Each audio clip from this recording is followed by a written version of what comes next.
Hello everybody, this is Itsu. A little bit sidetracking with my nano-pulser.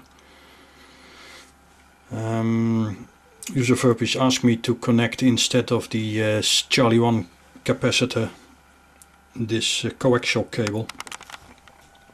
So instead of the Charlie 1 3 picofarad, I've removed the one and I installed this coaxial cable. It's a open-ended coaxial cable with a PE isolation, and I measured it to be 7.89 meters with my ruler, with my centimeter. So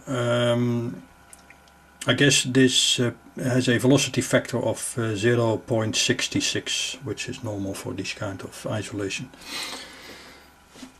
So I connected the power, and I have the red probe now on the emitter of the transistor, and we have this pulse coming out of it.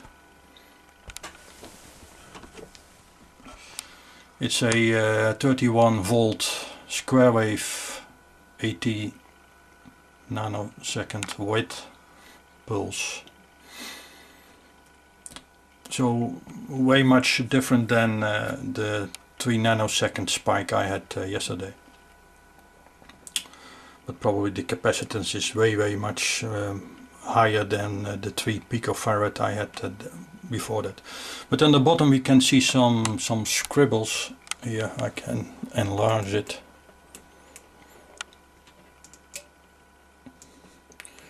And if I understand correctly, these are the reflections coming back from the open end here. And if I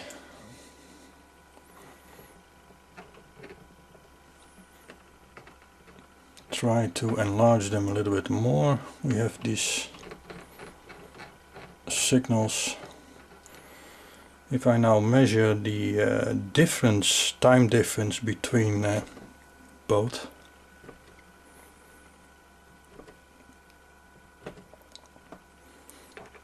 I set one of the cursors at the beginning pulse and the second cursor, after both cursors here between the peaks, and you can see that the delta is exactly 80 nanosecond between the pulses. So if we do a little bit the calculations done yesterday, we have 0.299 meters per nanosecond, so times our 18 nanosecond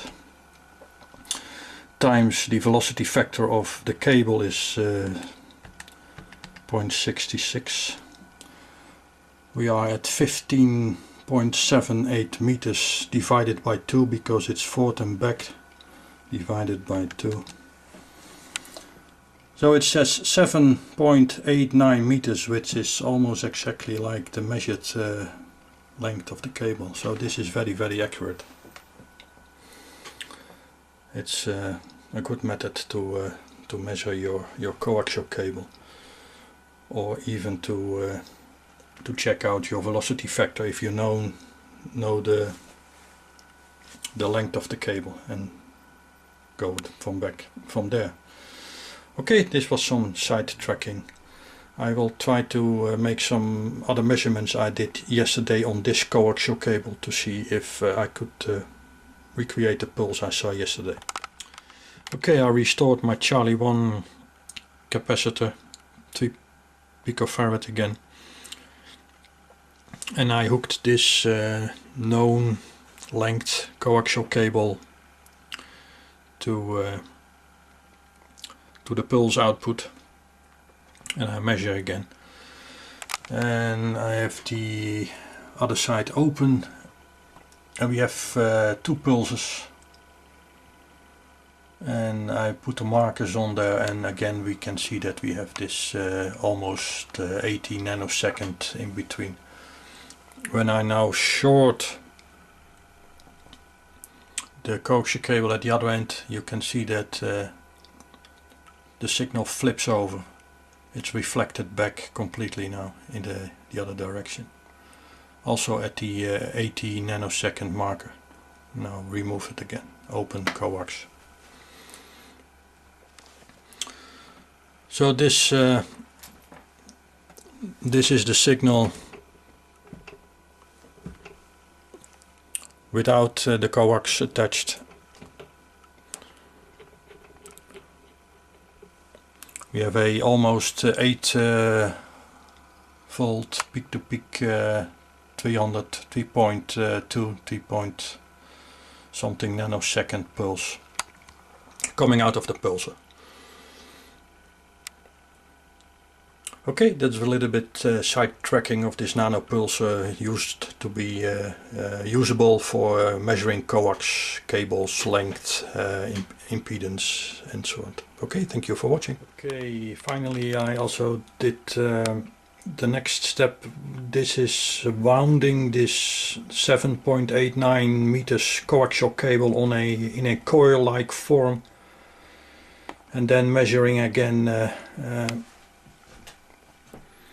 the speed which the signal runs in, but the signal stays the same. We still have this almost 18 nanosecond. So it doesn't matter if the coaxial cable is at full length, not coiled, or coiled in this case. It stays the same, at least with this coaxial cable I am now using. Okay, thanks again for watching.